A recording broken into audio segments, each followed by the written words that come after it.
पहले तो ये जो भूस्खलन की वजह से जिन लोगों की जान गई है और जो लोग जख्मी हैं, मैं भगवान से प्रार्थना करता हूं कि जो चले गए उनको अब अपने चरणों में स्थान दे और बाकी जो है वो जल्द स्वस्थ हों।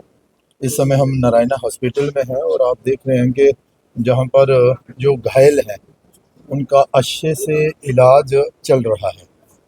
और जैसे कि डॉक्टर जसपाल शर्मा जी ने हमें बताया कि जहाँ पर 15 लोग आए थे जो कि घायल थे, 15 में से 14 इस समय भी जहाँ पर हैं उनका सही तरीके से इलाज जो है वो चल रहा है।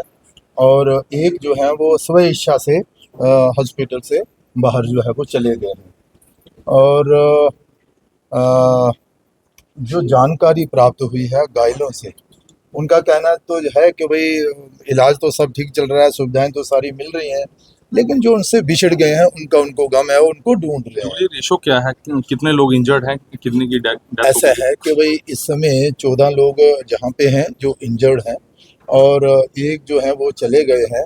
और इससे पहले मैं मेडिकल कॉलेज जम्मू में था, जो डेड बॉडीज़ जो है जहाँ से जम्मू गई, तो वहाँ पर 25 के करीब तो डेड बॉडी पहुँच चुकी थी। अब जो आंकड़ा सामने आ रहा है अब वो 30 से ज़्यादा है। तो अब जो लोग नहीं रहे उनको घर पहुंचाना यही प्रशासन की प्राथमिकता रहेगी। और प्रशासन ने कहा भी है और एलजी महोदय ने भी कहा है कि भाई ट्रेन या गाड़ी का इंतजार ना करते हुए उन्हें एयरलिफ्ट भी करना पड़े तो आप उन्हें बाई एयर भी अपने अपने स्थानों पर पहुंचाएं। सभी डेड बॉडीज को जो है वो जम्मू पहुंचा दिए, जबकि उनके जो परिजन हैं वो दर बदर हो रहे हैं। घटना में किसी तरह की कोई हेल्प डेस्क नहीं था श्राइन बोर्ड की तरफ से, कोई प्रशासनिक अधिकारी वहां पर मौजूद नहीं था।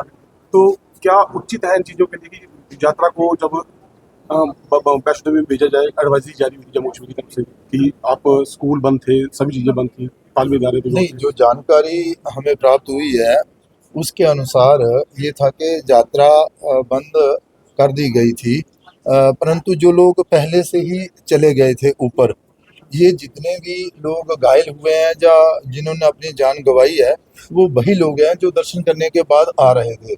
बारिश की वजह से वो वहाँ पर रुके, लेकिन बारिश लगातार चल रही थी तो इसलिए उन्होंने फिर इंतजार नहीं किया, तो रास्ते में ये दुर्घटना जो है वो घट गई।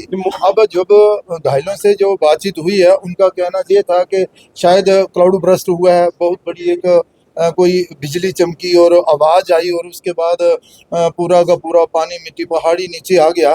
तो क्लाउड बर्स्ट और भूस्खलन में किस तरह का माननीय प्रधानमंत्री जी ट्वीट कर रहे हैं, ट्वीट करके जानकारी दे रहे हैं कि भूस्खलन हुआ है। आप भी कह रहे हैं भूस्खलन हुआ है। उपराज्यपाल श्री मनोज सिन्हा जी कह रहे हैं कि छोटी में क्लाउड बर्स्ट हुआ था, यहाँ पर भूस्खलन हुआ, क्या मिसमैच क्यों हो रहा है?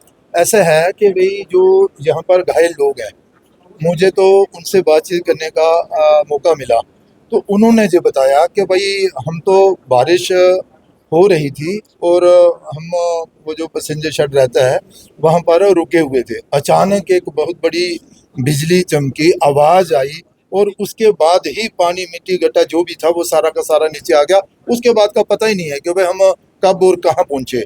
1 2 3 4 ने बताया, तो अब देख तो मैं भी नहीं रहा था, कोई भी नहीं देख रहा था। अब यही हो सकता है कि भाई इतनी तेज बारिश और या तो अब वो पहाड़ी जो है वो नीचे आई और फिर क्लाउड बर्स्ट हुआ, जाके बारिश वजह से ही हुआ, ये तो ऊपर वाला ही जानता है। लेकिन जो हुआ वो ठीक नहीं हुआ। अब श्राइन बोर्ड की तरफ से ये आया है कि यात्रा जो थी वो बंद थी, ये लोग पहले से ही ऊपर गए हुए थे। बस 3 दिन पहले जो थी जब मौसम विभाग ने एडवाइजरी जारी कर दी थी कि आप स्कूल सभी बंद रहेंगे, आप उन साइट्स पर मत जाइए जहाँ पर खड्ड हैं, नाले हैं, दरिया बहते हैं। और उसके बावजूद भी एडवाइजरी जब रेड अलर्ट कर दिया था, फिर क्यों इन्होंने जो समझे कि वैष्णो देवी यात्रियों को भेजा जाए? नहीं, यात्रियों को इनके जो कहने के अनुसार के ये यात्री पहले से गए हुए थे, बारिश होने की वजह से फिर ये वहाँ पर स्टे किया, इन्होंने रुके, बारिश नहीं रुकी और ये नीचे आ गए, इसलिए ये घटना जो है वो घटी है। लेकिन अब भगवान से प्रार्थना है कि ये सारे जल्दी ठीक हो जाए और प्रशासन की तरफ से भी पूरी इमदाद जो है वो दी जा रही है और इनकी सहायता करने के लिए भी सरकार ने घोषणा जो है वो की है। इनके परिवारजन जहां पर पहुंचे उनसे इनकी मुलाकात हो और इनको अपने अपने घरों में पहुंचाया जाए। इस बार की जितने भी श्रद्धालुओं ने अपनी जान गंवाई है, क्या 5 लाख रुपया काफी होगा उनके लिए? नहीं, 5 लाख तो काफी नहीं होगा, मुझे जानकारी पूरी नहीं है, लेकिन जो अभी मुझे पता चला है, 5 और 9 हाँ ये ठीक कह रहे हैं कि भाई 9-10 लाख रुपया जो है अब वो एक उस परिवार को दिया जा रहा है कि जो जिसने अपना परिवार का जो खोया है। पर पैसा चाहे जितना मर्जी हो, उससे किसी की भरपाई नहीं होती, लेकिन जो जाने वाला है वो चला गया। अब कुछ नहीं हो सकता, उसका सिर्फ यही है कि भाई उसके परिवार को थोड़ा सा जो सहायता सहयोग जो है वो देने की प्राथमिकता जो है वो प्रशासन ने की है। लेकिन जो घायल हैं वो सेटिस्फाई हैं कि भाई हमारा इलाज तो ठीक चल रहा है, अब हमारे परिवारजन आ जाएं तो अब उनके साथ हम अपने घरों में। एक बच्ची जो है वो थोड़ी ज़्यादा घायल है, वो वेंटिलेटर पर है। प्रयास तो यही चल रहे हैं कि उसका भी भरपूर इलाज किया जाए, उसे बचाया जाए और उम्मीद तो यही है कि वो भी बच जाएगी। मैं इसलिए कह रहा हूँ कि भाई अगर कोई थोड़ा ज़्यादा गंभीर घायल है तो वो 4 साल की बच्ची है, बाकी सबसे मेरी बातचीत जो है वो हुई है, सब ठीक हो जाएगा। शुक्रिया।